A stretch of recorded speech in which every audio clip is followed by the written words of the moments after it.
Today's book, I'm not going to talk much because it's a fascinating one, and people who are following it in social media might know more about the book than what I'm going to say. Uh, we are very thankful to Dr. Prabhakar for being here. The book is being published by Speaking Tiger. Speaking Tiger is our associate publisher for Roja Mutaya Library.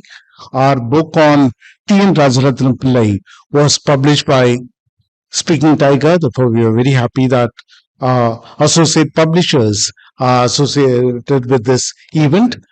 And before we launch the event, may I request our trustee, Mrs. Ramani Natarajan, to hand over a copy of Journey of Civilization to Dr. Prabhakar, please.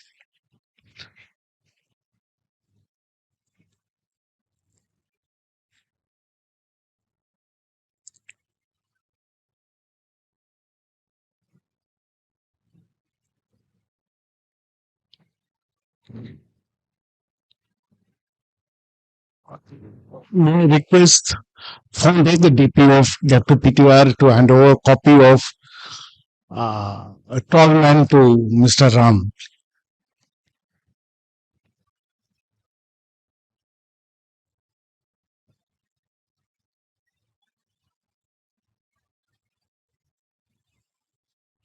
And may I request my colleague Sundar to hand over a copy of TNR's book to Dr. PTR. Please.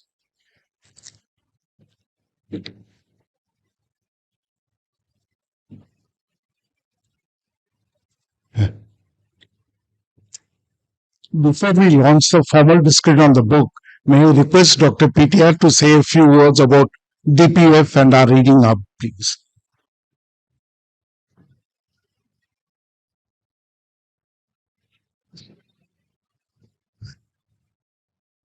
First, good evening to everybody who's here for this very interesting event. I would just like to retrace the history of our efforts. I think around 2017, today's Chief Minister, then working president of our party, asked me to create an IT wing for the party. And when I went around trying to recruit people and to frame the functioning, it became clear to me that the ideology of the movement had lost some of its penetration into the youth. Maybe we were victims of our own success. I would say that in Tamil Nadu, continuous administrations across all parts of the political spectrum have more or less adhered to the principles of social justice, some in a more transparent or with more importance, and some less so, but there has not been a real deviation going back to the 1921 Justice Party government. In that sense, while other states have progressed in other dimensions because of such continuity in policy, Tamil Nadu stands a bit unique in our progress in social justice. Perhaps as a function of taking that for granted, there was a little bit of disconnect with the history of the movement, the path we had taken to reach this place. So, at the advice of a very senior party, I would say luminary, I decided we should do something about getting these values back in circulation and debate in the younger generation, particularly the professionals who had benefited from the reservations and social justice policies who were living overseas and working in multinational companies. Some of whom were very vocal advocates for the principles and for the movement, but many of whom were not quite aware. So that's how we got this started. I think it was 2018, maybe early 2019. In some ways, it has grown a little slower than I would have liked, partly probably because of my own limitations and how many hats I wear. But under the able kind of daily administration of Paul Gandhi, I don't know if he's here, and Salem Garnavaran, And through the fortunate connection with the Roja Mutha Library, through Paneerselvan, the reading hub, we have managed to maintain at least an intellectual excellence, I would say. We have brought speakers from around the world, especially during COVID times. We ran a lot of Zoom calls that were really, really interesting. I tried to dial in as often as I could. And so I'm very grateful that, if not quite in scale, at least in the quality and the depth of the intellectual discussions and activities, the DPF continues to have some impact. And I'm particularly grateful to the Rosa Mutha Library, the director, and then through Paneerselvan, and of course the many people in the um, initiative who keep such events happening. I think today's event will mark a new high, both because of the quality of the content of this book and of course the intellectual caliber of the author, Dr. Pravakar. And I'm again thankful to all of you for coming, and I look forward very much to this event. Thank you. We invite Dr. Prabhakar and Mr. Ram to come to the front, please.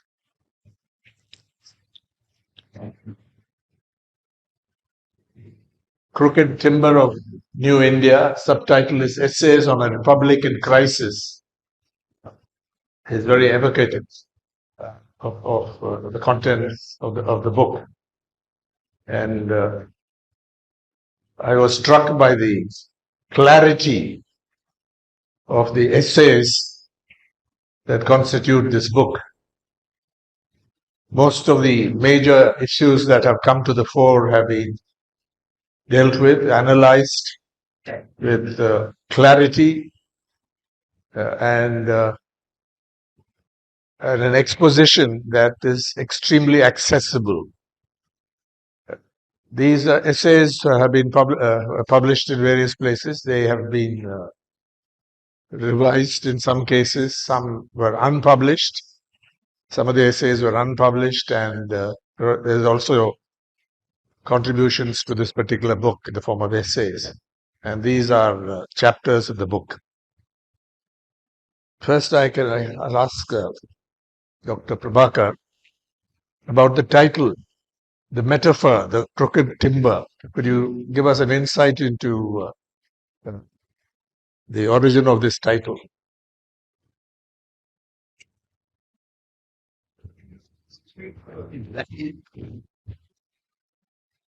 Yeah, you don't need this, I think.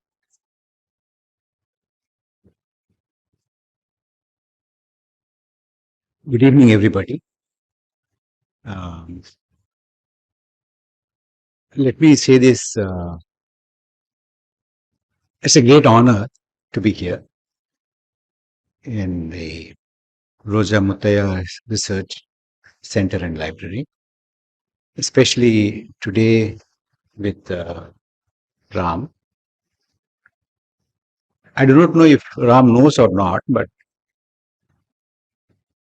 to me and a lot of people across the country, Ram is a hero. And to be sitting with you and talking about my little small work is really overwhelming. And as they say, such things don't come alone. They come, and we have a PTR also here. And I'm a great admirer of the way he presents issues and the gusto with which he defends certain positions. And I'm really honored to be with all of you today.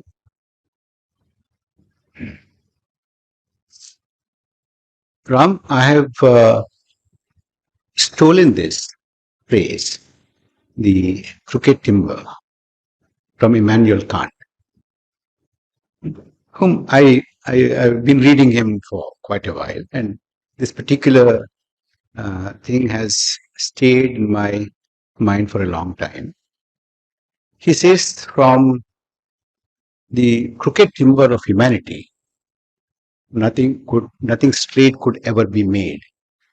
That's his usage. I thought that the kind of crooked timber that we see today in New India, nothing straight can ever be made. And I didn't go to the extent, but a friend of mine suggested, would you suggest that it should be hived off? Yes, it should be hived off. There is no alternative to this. You can't really straighten this crooked timber. And when I suggested this title to my publisher was a little concerned, in the sense he was doubtful whether this would really be understood by the general reading public, and they might mistake it for a book on timber trade.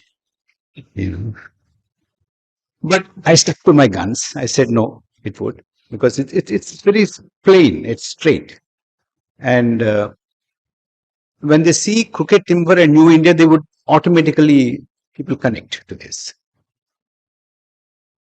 I must say, Ram, at this stage, as when you see a movie, when you read a novel, the writer invariably tells us that, look, the characters are fictitious.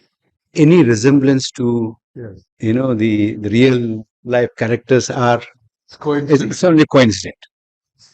Now, when I said the crooked timber of New India, some people got agitated. But it's coincidental. I did not mean it that way. But if somebody wants to really own up the crookedness and try to become defensive about it, I can't really help. The story about what your publisher said reminds me of what the writer R.K. Narayan once told us about the title of his novel, The Financial Expert.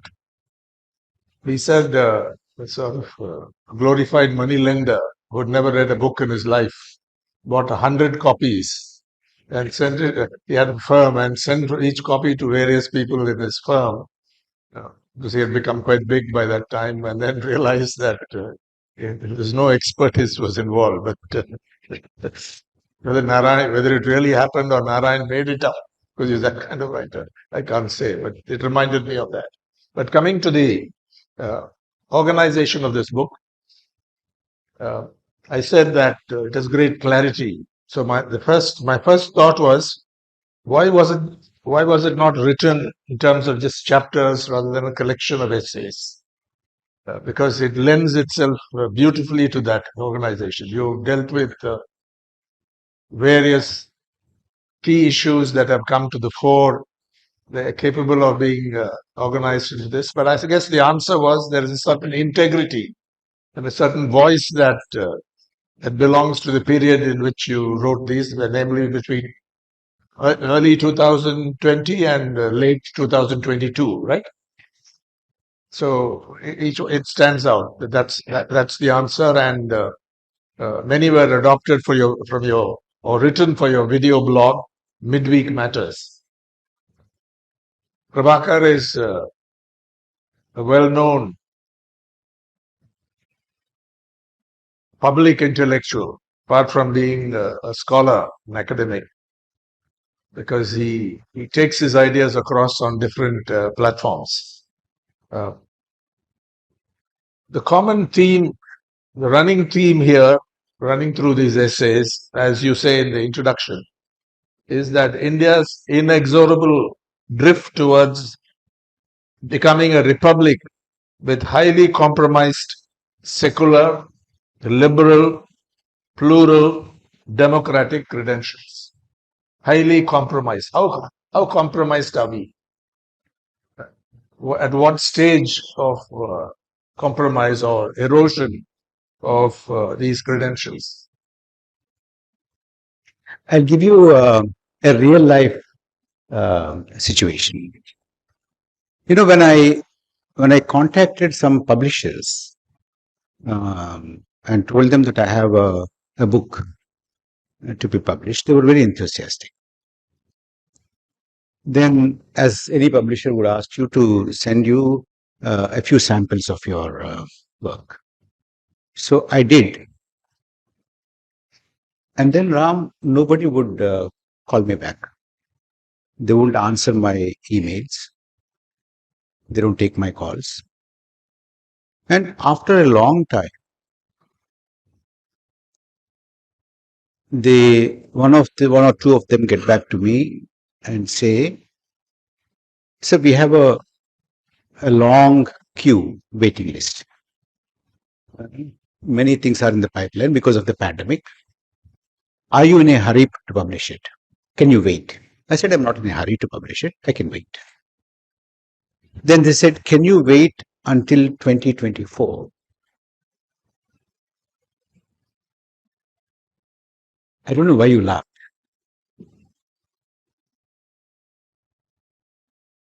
I said, "I'm not in a hurry, but then I can't wait until 2024. Then I said, I was a little, wanted to be a bit more compromising and said, are you telling me that you're going to publish it in 2024? And they said, "No, we are not committing now, but we will consider in 2024.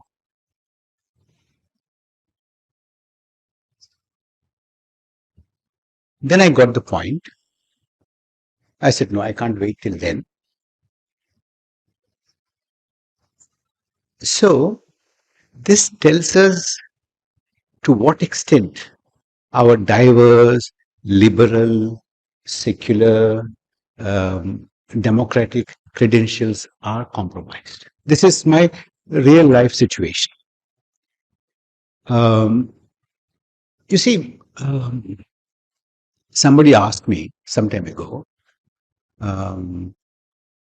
"You published this book and you're safe." Yes, the day before I was in Ahmedabad. I just told PTR and Ram about my experience there. We have to keep in mind one important point, that is, democracy is not finished off in one fell swoop these days. That was in 70s, 60s, 70s, the coup and, army and army officers used to move into the presidential palace, arrest the, incumbent president or the prime minister, capture the radio station, television station, and then announce the martial law. It's not that anymore. It is a slow, inexorable, probably even unnoticed kind of a muzzling of the freedoms. Gradually, slowly, you won't even realize. That is the situation we are in. And I'm very worried about it. That is the reason why I have been writing. Since you are here, I must tell you one more thing. In 2019, I wrote a piece on the state of the economy. I was a bit critical because I was concerned. I was not critical of anybody, but I said, look, look at the credit offtake, look at the rural distress, look at the falling growth rate, look at the unemployment, look at the inflation, price, etc., etc. And then I sent it to a very prominent newspaper, supposed to be a very courageous newspaper. I don't want to name that newspaper. But they sat on it. In 2019, they won't publish it, but they won't tell me that they're not going to publish it. So I waited and waited and waited and waited. For almost 3 weeks I waited. And then understood that they were not going to publish it for whatever reason. So I sent it to the Hindu and it was published. So what I'm concerned about the compromise nature of our democracy or liberalism or pluralism, etc., has been there, and everything that I wrote in this book was informed by these experiences. It's not as free as we all would like to think it is. It is not as free as we are told that it is. It's no more. In characterizing this process, which started a long time ago but gained momentum in the 1990s, you have written on this with great clarity, the different stages. When do you think did the process become irreversible? We are talking here about the process which gained momentum, what you call irreversible momentum, since the BJP, led by Narendra Modi and Amit Shah, came to power in 2014. But much of the groundwork had been laid in the 1990s, and perhaps starting even in the late 80s, with the Ram Janmabhoomi agitation, the propaganda about conversions, the threat to the Hindu Samaj from within, and to some extent even the question of quote infiltration mainly from Bangladesh, of what they meant. In Assam, it was any Bengali, Muslim or Hindu, but to the BJP and company, it was Muslims who came from there. So, is there a danger of underestimating the toxicity of what happened under a liberal facade, namely the Vajpayee government, where the real principal ideologue was Mr. Lal Krishna Advani? Are we overestimating the strength and power of the present dispensation? Because, as you say, it's a very gradual process, and we need to understand this transformation. You can say this is the second coming of Hindutva, perhaps, but the coming of Hindutva on center stage hasn't been properly understood.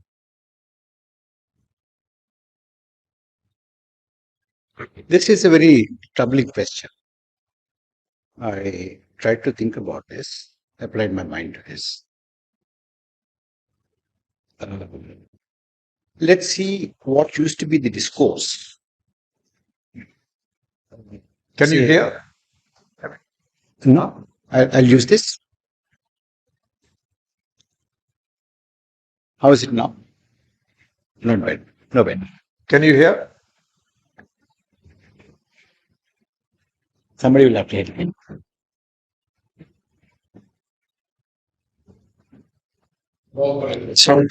Yeah.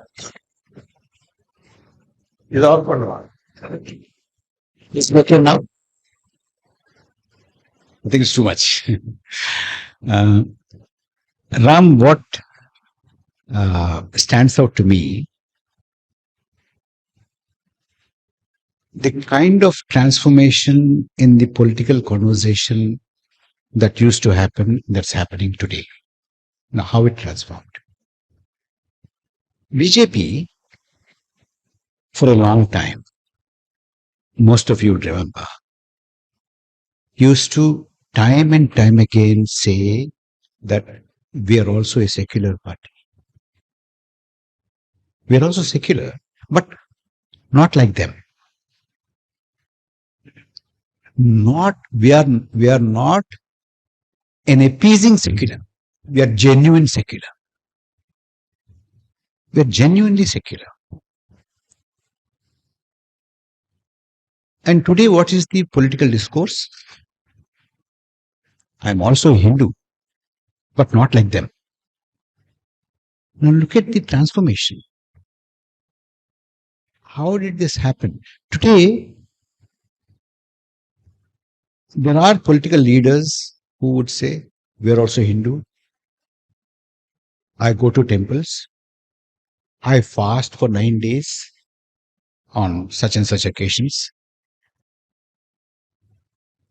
But I'm not politicizing my Hindutva, my Hinduness. I'm a Hindu, not like them. From I'm secular but not like them to I'm Hindu but not like them.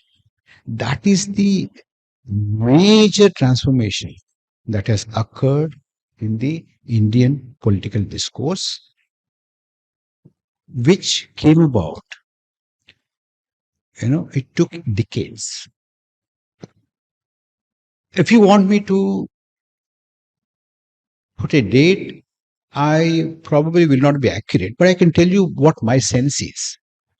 No, actually, for this kind of an ideology to flourish, the most fertile ground was immediately after partition. Thousands of dead bodies from the other side of the border into India, and some thousands of dead bodies on the train to Pakistan, and thousands of people in the refugee camps in and around Delhi. These leaders are nobodies actually compared to the kind of leaders you had in the late 40s and 50s and even 60s. Shyama Prasad Mukherjee, Guru Golwalkar, Balraj Mathok, Swami Karapatri ji, people like that. But these forces could not rear their heads. That's a puzzle, you say. That's a puzzle. To a large extent, to some extent, significant extent, Gandhiji's murder also would have contributed. All right, but that wasn't enough for me. But after that, somehow the mainstream political platforms in the country have become complacent. They've become election fighting machines who are active during the elections and completely inactive on the ideological front between elections. They have nothing to do from one election to the other. They were just sleepwalking from one election to the other. In between, there is absolutely no. And everybody started doing business with. And I remember very well, for a long time, you mentioned Lal Krishna Advani. He used to say, we are not untouchables. There should not be any political untouchability. We are also elected like you are elected. So don't treat us as untouchables. But if you look at it over the last 3-4 decades, every political platform in this country, except one or two, have done business with them, have been in their support, participated either from inside or from outside the government. They were part of the cabinets. So it was normalized. People like, the liberal face or liberal projection of Atal Bihari Vajpayee, etc., probably would have helped. But then people have missed. Even 2014, if you recall, the main plank of the BJP and its prime ministerial candidate then was fighting against corruption. Fighting against corruption. Against policy paralysis. Development. And I remember very well the prime ministerial candidate in his electioneering, he used to time and time again say the fight is not between Hindus and Muslims.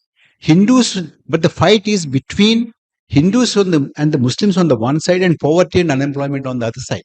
That's the fight. So they smuggled themselves into the government, into the power, using not what they're implementing today, but something else, development, corruption, etc., etc.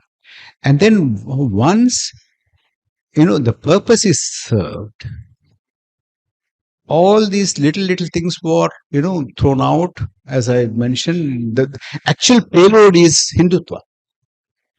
All these other things are they were jettisoned as it is going up. each one, corruption is gone, unemployment is gone, creation of employment is gone, everything else is gone, but something else, what they had in mind stays. That is put into the orbit today in the Indian political situation. You make it very clear that the Modi Shah BJP works with two advantages. And I quote, one, a knock-kneed opposition. Two, the coming to fruition of decade-long grunt work put in by the Hindu supremacist RSS and its many Parivar organizations, which have never really accepted our constitution. And you go on to say that the second became possible and went on unchallenged, largely because the political forces that are wedded to the founding values of our republic had not sized up, that's very important, had not sized up the menace posed to those values by the long years of electorally unrewarding, quiet, and arduous work that had been put in by the Sangh Parivar outfits away from the limelight of news cycles. I think this is a very important formulation in this book, a very important presentation of a set of ideas in this. Could you elaborate on this point? Because without understanding the evidence and the logic behind this, it will be very hard to get a sense of what this book or this collection of essays are all about. As I said, there's a gradual transformation that has occurred in the nature of Indian political discourse. How did this come about? As I said, the most fertile ground was in 47, 48, 49. That was over. And then still, the work to turn Indian mind into a communal mind, or what they used to call Hindus who are divided along caste lines should be united as Hindus. That has become possible, not just because of, the present Prime Minister or present Home Minister or whatever. They're just enjoying the fruits of decades-long work. And here,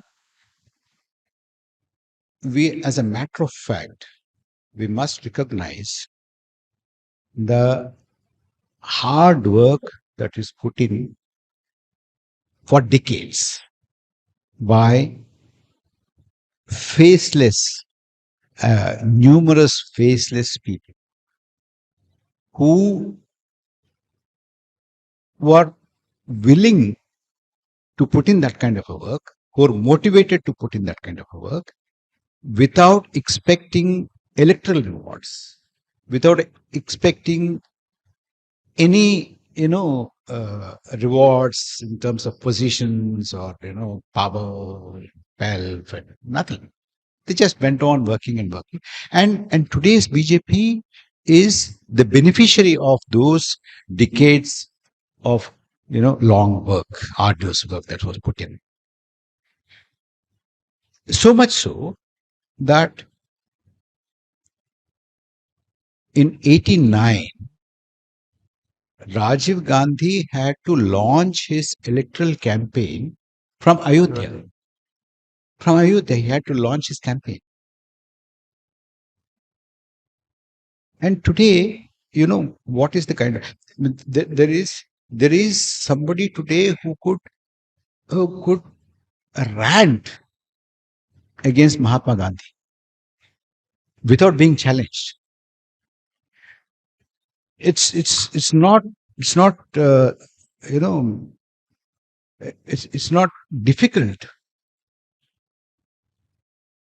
to say that this land is Hindu land. It is for Hindus. It's not for everybody. It can be said today unchallenged, without really thinking twice about this. It is possible. Even 10, 15, 20 years ago, it was not possible. Whatever you had in mind, there are some people who had in mind, for the last so many decades. But they did not have the intellectual courage or the political courage to come out openly and state these positions. Today, you're able to state these positions and also draw applause, draw appreciation. That is possible today. And all this, because Ram, you know very well, as much as anybody else, is that politics is not in a vacuum. It, after all, is a culmination and a fruition of social, economic, cultural, and other factors. If you remove these things, you can't talk about a political reality. Political reality is informed by these things. Today, instead of our constitutional values of diversity, liberalism, secularism, etc., some other set of values are informing our polity, and that is because of the decades of arduous grunt work that was put in by hundreds and hundreds of cadre of the RSS. But there are also state-based parties, for example, the DMK and even the AIDMK. We have put in a lot of hard work, grunt work at the organization level. Take the DMK, for example. It was out of power for several years, for 2011. But the work continued, and the present, our chief minister, M.K. Stalin, I think, was very much in charge of the organizational work. They kept it alive, and the same thing you can say for the AIDMK to some extent, that even after the passing of two tall leaders, M.G. Ramachandran and Jayalalitha, they continue to be a force. And there are similar parties elsewhere, which are often called regional parties. So to some extent, they are a counterweight to the otherwise unstoppable Saffron Brigade, the Hindutva forces or Hindu supremacist forces that are going on. Are they not? Is it not a very positive factor that they have kept? Because not all of, I think you can't say about all of them that they function only from election to election. So far as the Congress is concerned, I think that's true, particularly in this state where they, hardly any organizational work. So do you see this as a mitigating factor on the side of the opposition? Forgive me, I have a mixed feeling about this. To a large extent, what you said is right.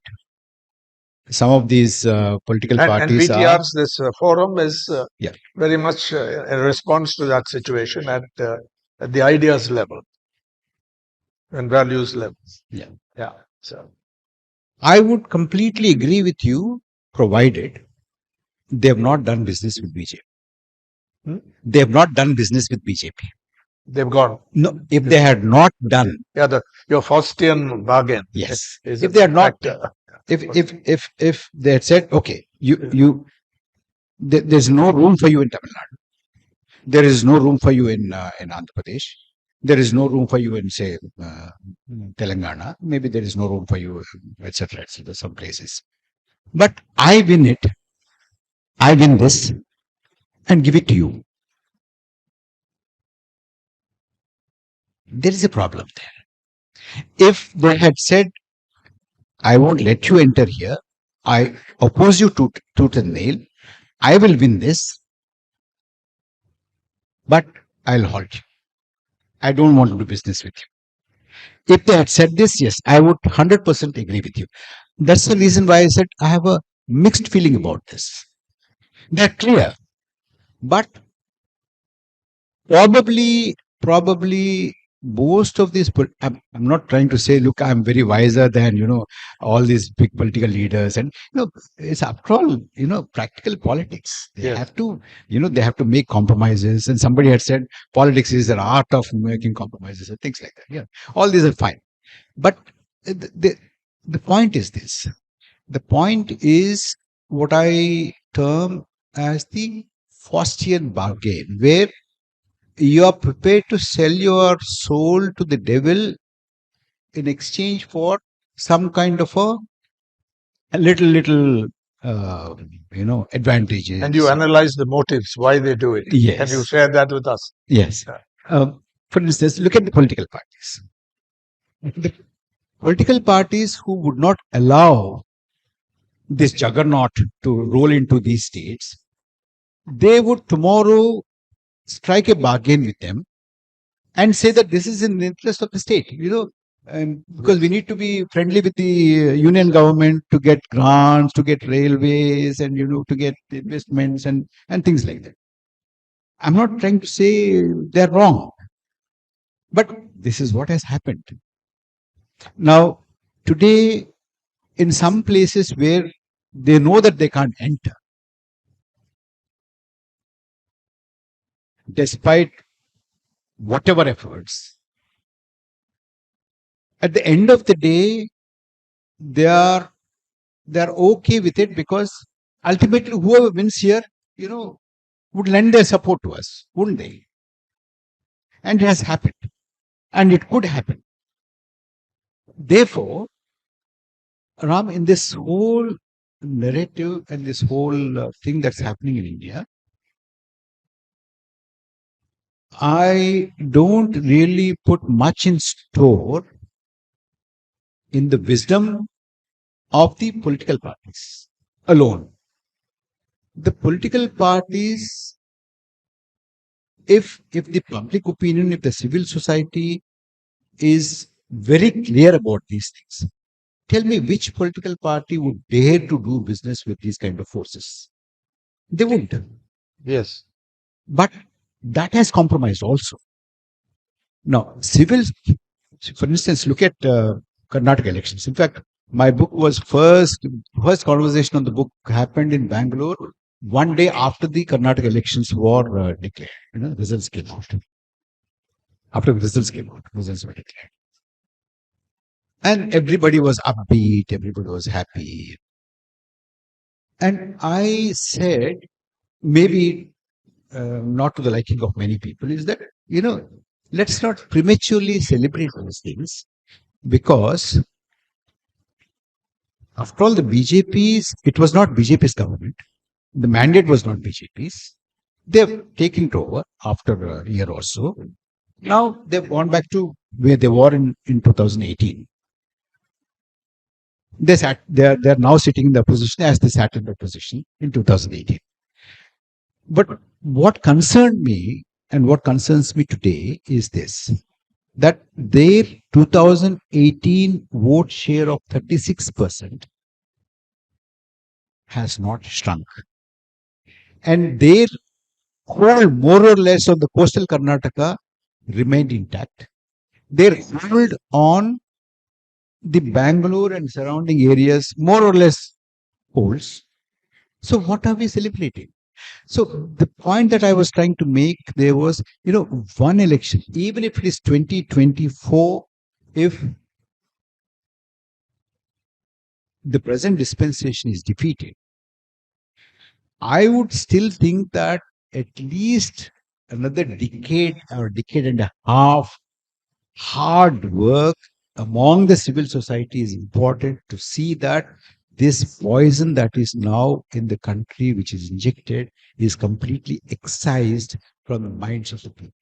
And it's gone very deep, Ram. I can tell you at least one anecdote during our conversation sometime, but I can tell you the poison is so deep. Yes. Here you dig quite deep, and I was fascinated to read your critical analysis of the Pew Research, the research they did on India, the survey. You criticized the methodology, but it is of some significance. The findings, for example, the proportion of people who say that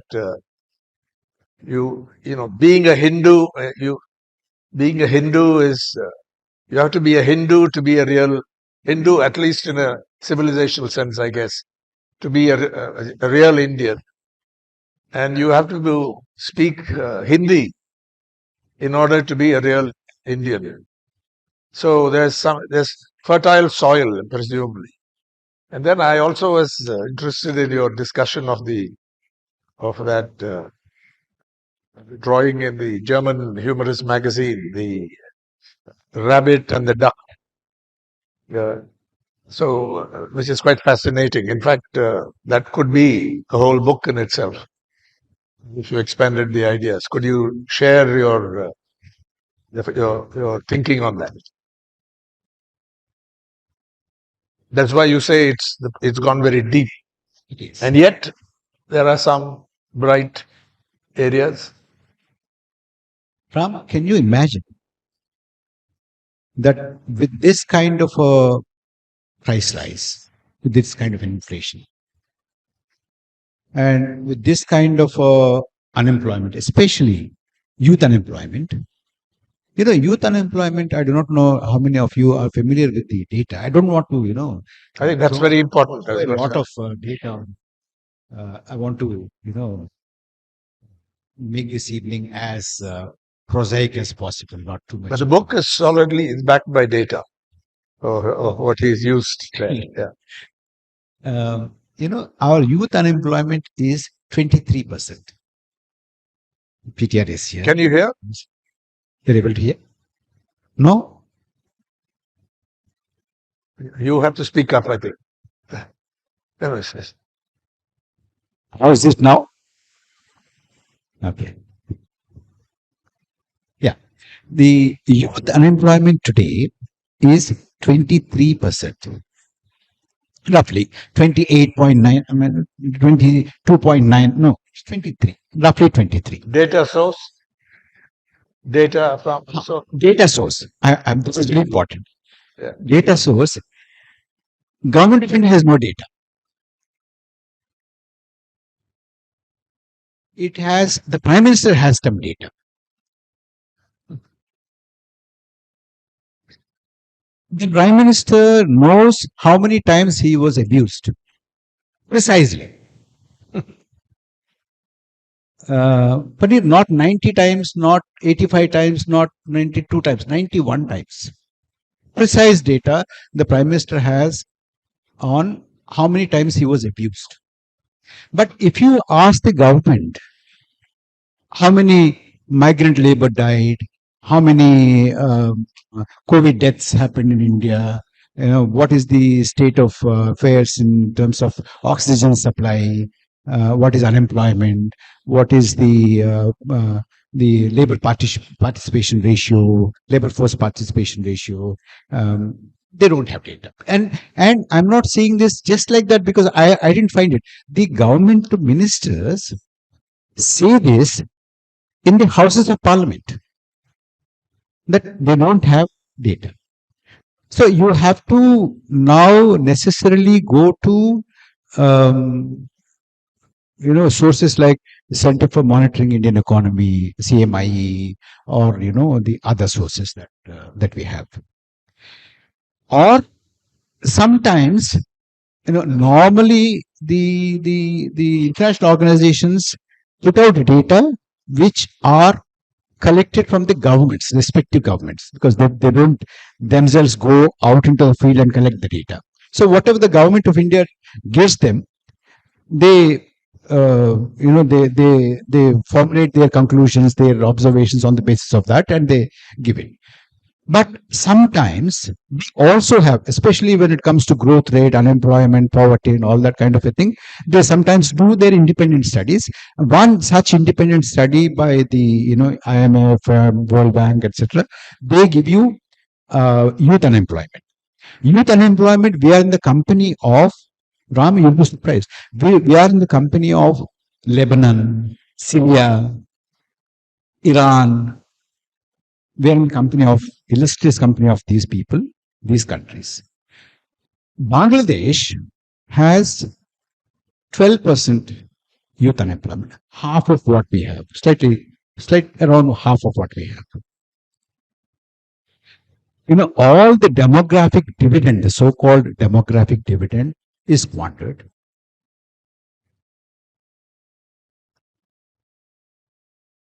I don't know how many of you remember, but we had very catchy programs with catchy names.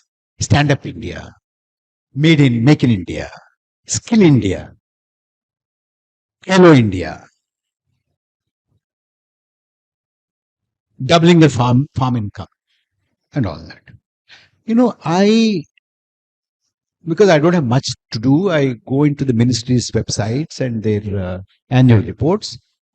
And this government, even if it is a small achievement, they are very good at amplifying it and trying to, get a lot of PR mileage out of it. Now, today I tell you, please go home and have a look at, about skill development, about doubling of farm income, about Khelo India, about Make in India.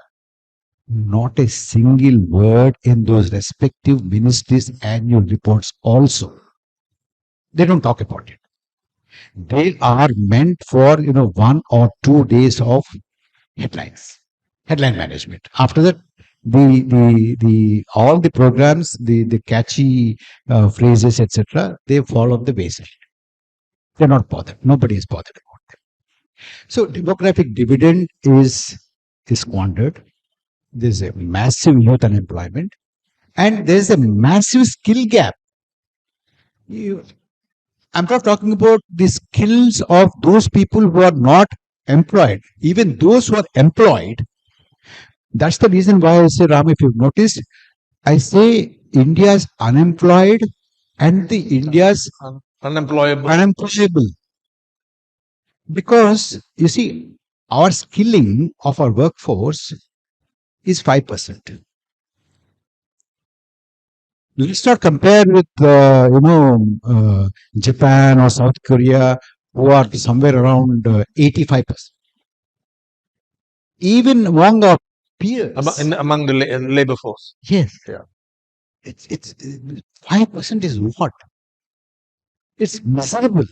We don't train our people. And if we make in India, we have to consume it. Nobody else would bother to, lift it. That's the problem. It gives us pain. That's such a huge resource. And the very smart people, intelligent people, just give them a skill. You're not giving them a skill. Instead, you're giving them a trishul in their hand. That's what we're doing. We are trying to, make them militants for a wrong cause, for a divisive cause, for othering. This kind of a thing is happening. And I don't have to, repeat this in front of this kind of audience who are very well informed, that, the debt is, in the last 7 to 8 years, it's more than 100 lakh crores. And look at the kind of private investment, which used to be 30%. Now it's about 17 to 18% PDR. It's somewhere around that, 19%, maximum 19%. Even if you want to be generous, it's not more than 19%. This is despite all the captains of industry openly, publicly praising the government.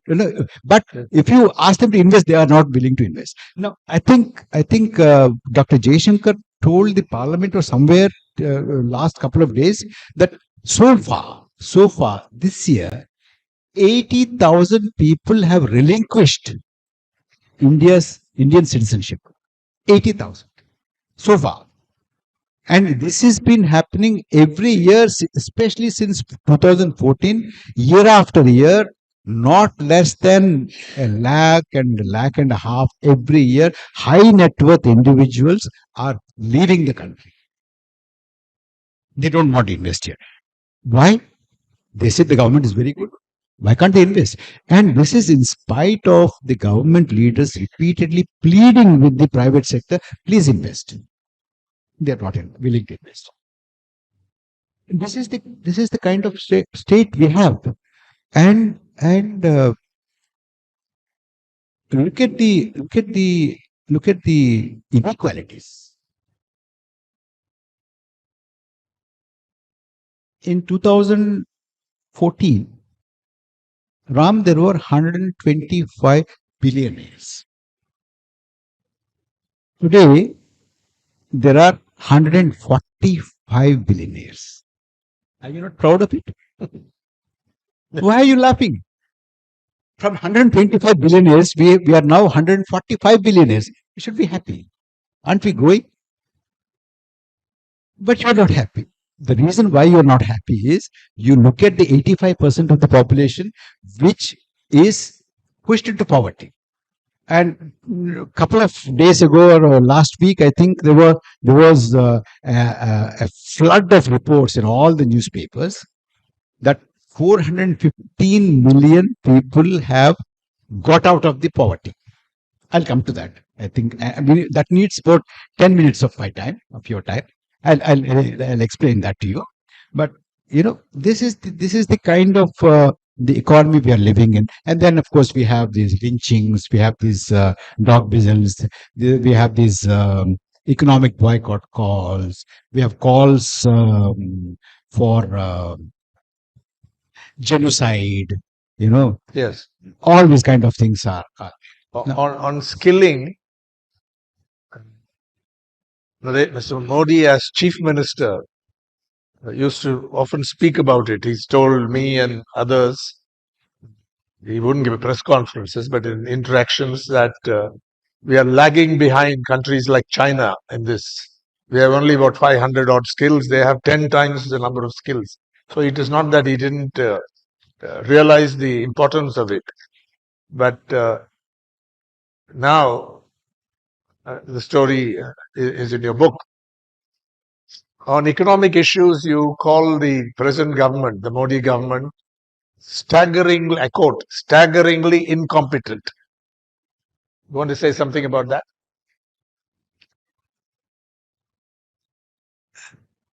I said staggeringly incompetent. Yeah. At that time, when I said that, when I wrote that, I couldn't think of a stronger word. It's worse than that. As I gave Demonetization. Can you believe that? Can you believe that? Even a voodoo economist will not tell you to go for demonetization, and the so-called economic gurus of this government, they said it's a strike against the black money. Ram, have you seen anybody holding black money in currency? Unless he has just taken, the bribe yesterday or day before, you don't find. And then what happened? What happened after months? 98.3% of the currency has come back. 99.3, sorry, I'm not 98.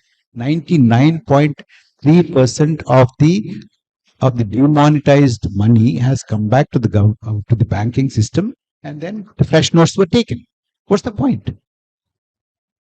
But then what did you undergo? The informal sector has completely collapsed. It was slaughtered.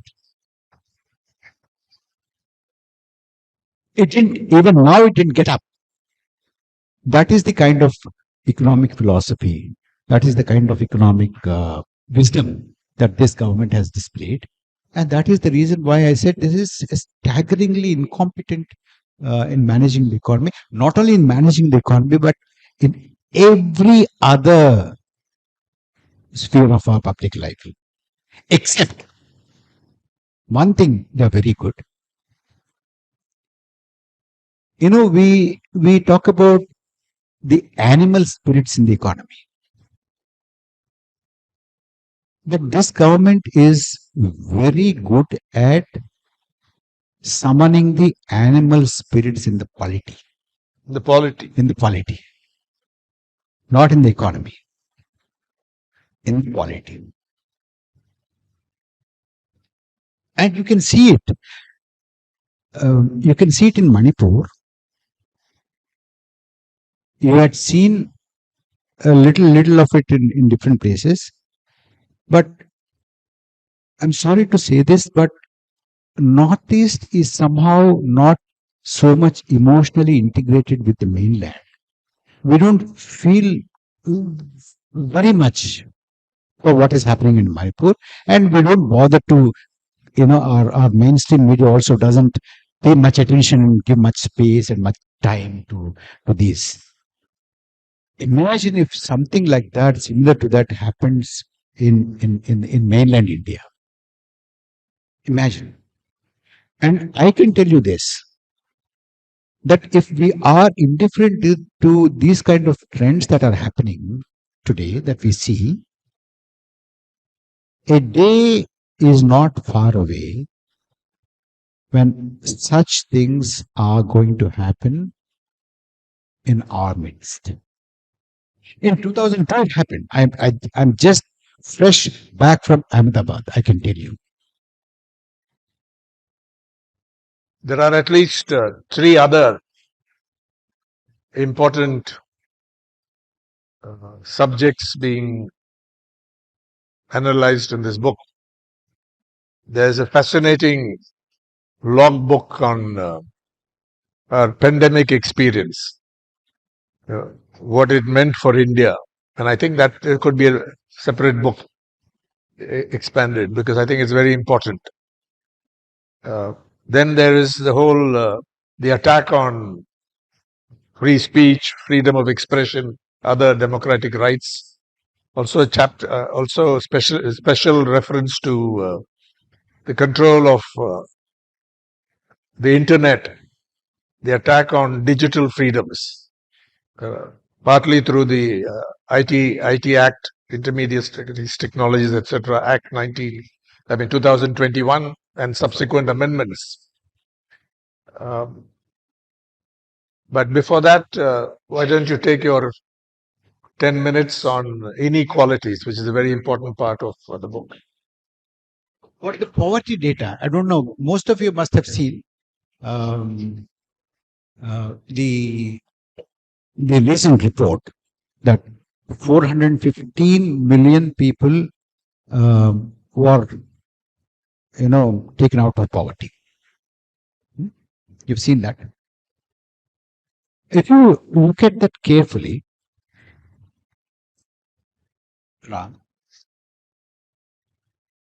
almost all the newspapers, almost all of them, printed more or less exactly the same version, because it's a PTI dispatch. Most of them have not even bothered to edit it also.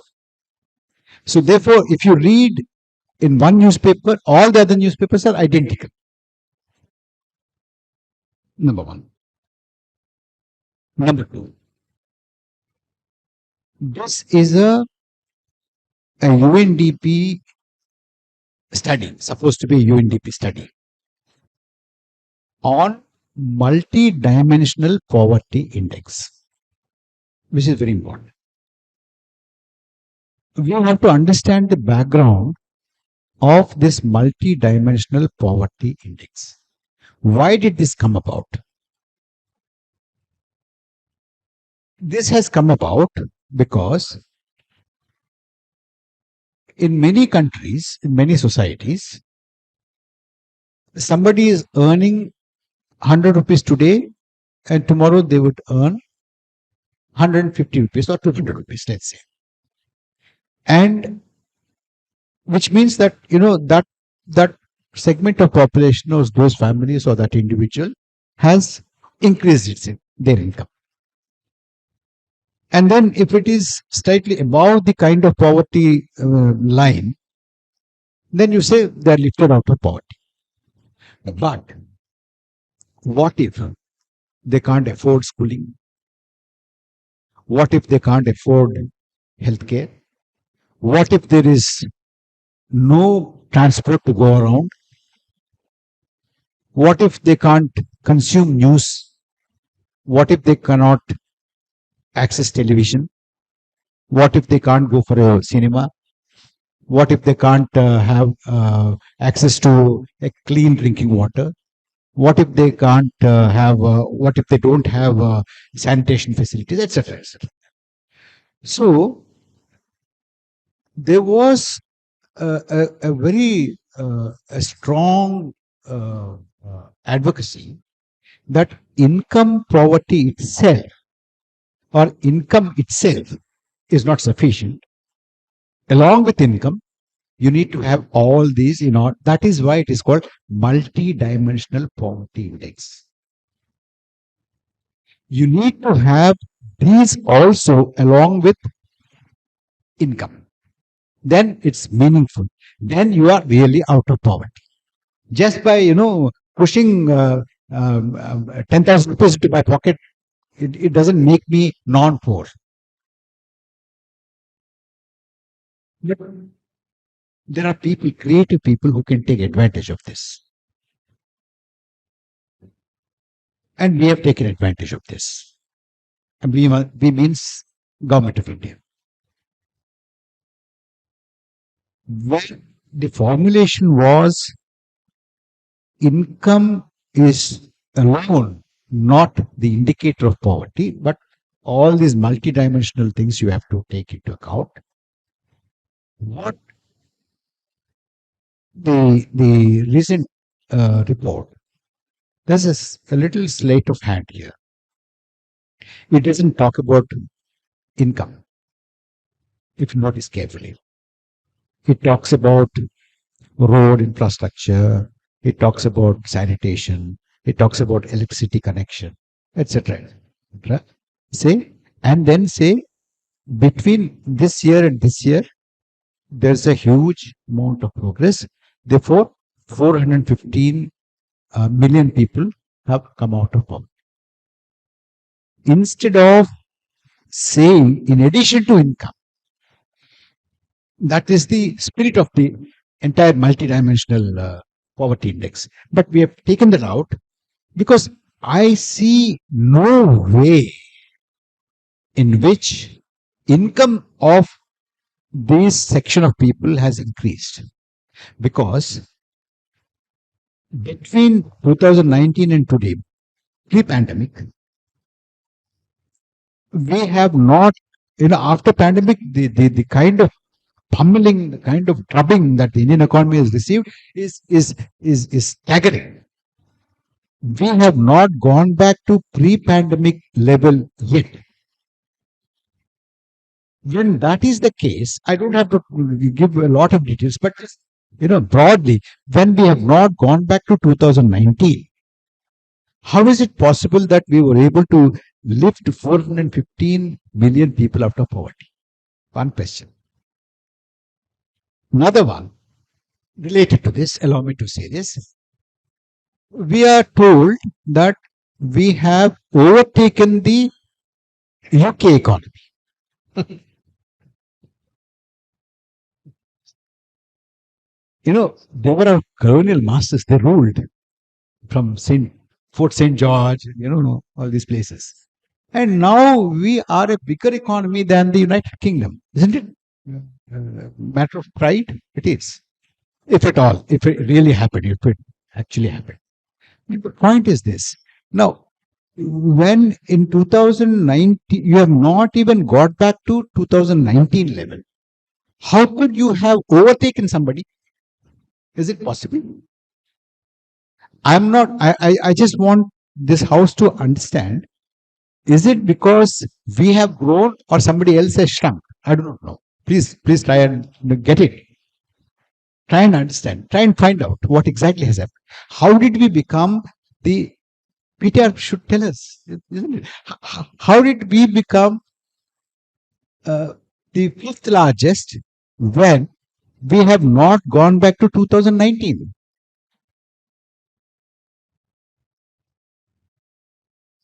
We have, how much time do we have? Huh? Let's say 15 to 20, if it's all right. Then it'll do justice. I won't go into all the areas dealt with on the digital economy and what they are doing to it, or the pandemic, except to point out, in the case of the pandemic, that the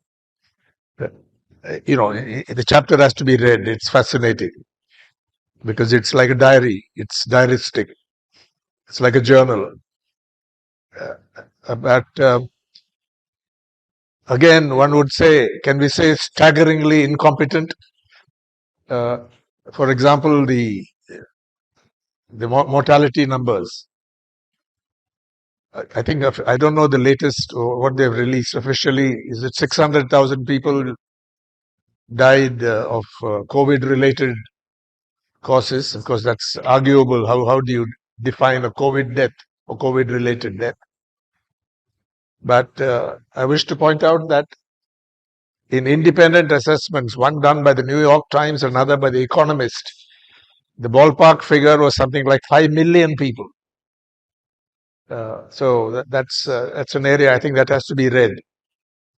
But the question I will select for a few minutes before we have a little, if you wish to raise relevant questions, I realize that many of you wouldn't have read the book or even skimmed it, but it's worth reading. And if we cover all aspects, there'll be less incentive to read the book, which I think is strongly recommended. But I will select one question, and then maybe we can have 10 to 12 minutes when others can ask questions or make comments if they like. And this, I think, is very important when you're thinking.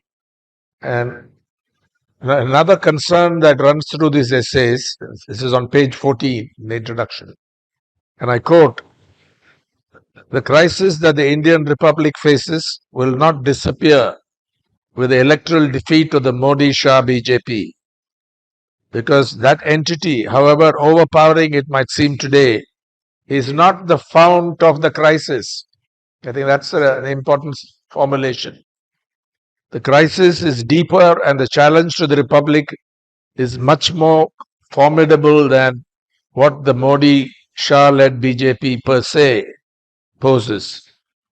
Today's knock-kneed opposition could be straightened and made to stand its ground and get its act together. Want to elaborate on that concern? I do not want to sound pessimistic. I have a lot of reasons to be optimistic too. For a change.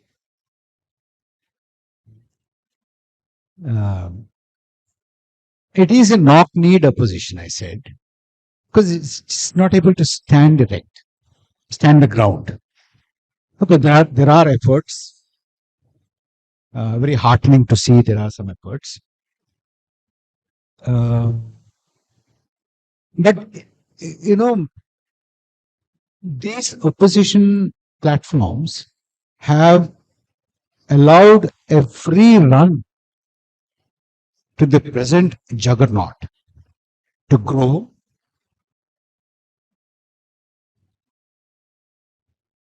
and amass huge resources, financial resources and power, manpower and all that.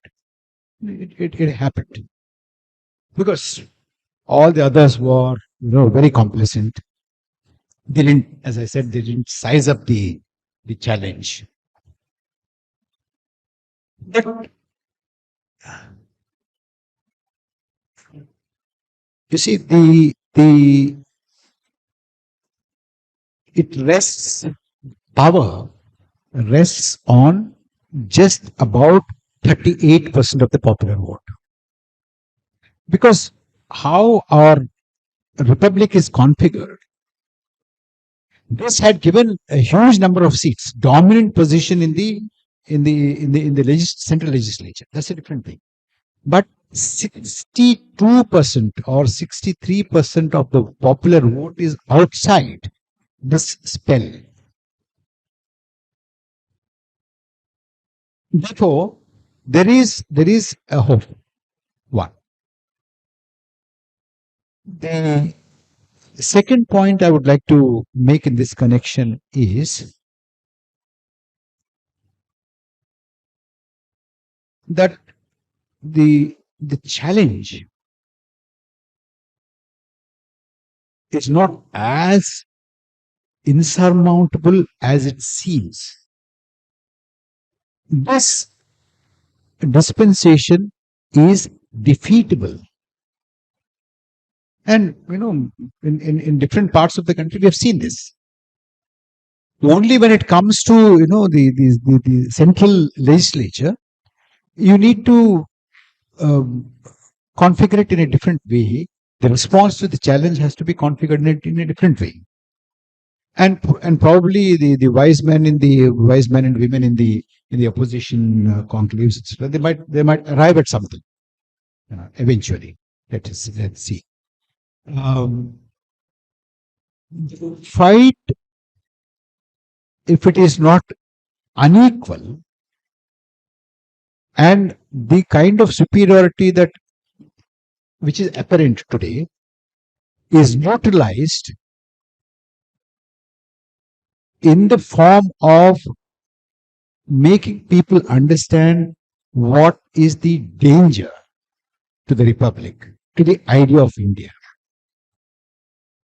is not very difficult, but if it is a question of who has to lead and who is the main force and who has to become the prime minister, and if these are the things that bog down the already knock-kneed opposition, then of course we have a huge problem. And India, it's a little step forward for India to come together. INDIA, the alliance. Let us hope so. Yeah. Let us hope so. I do not know exactly, I do not know as much as you do, how this would pan out. Nobody knows. Yeah. But let's hope so. In terms of values, that's important. And one important thing is that, first of all, whether they come together or not, either together or separately, one resolve has to be made that nobody does business with these persons, with this disputes. Faustian bargain. That's very important. Even then, in that case, even if opposition unity doesn't take place also, there is a ray of hope. If nobody does business with them, then there is a huge hope, isn't it? But if they're not very strong in that resolve, then anything can happen. That is the danger.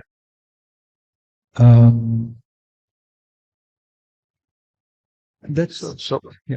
And thank you for to Sundar Ganesan and Paneer Selvam for presenting this on behalf of our guest as well as everyone here. We really appreciate the work of the Roja Mutaya Research Library. And if you had more time, I think you could have shown them around your resources.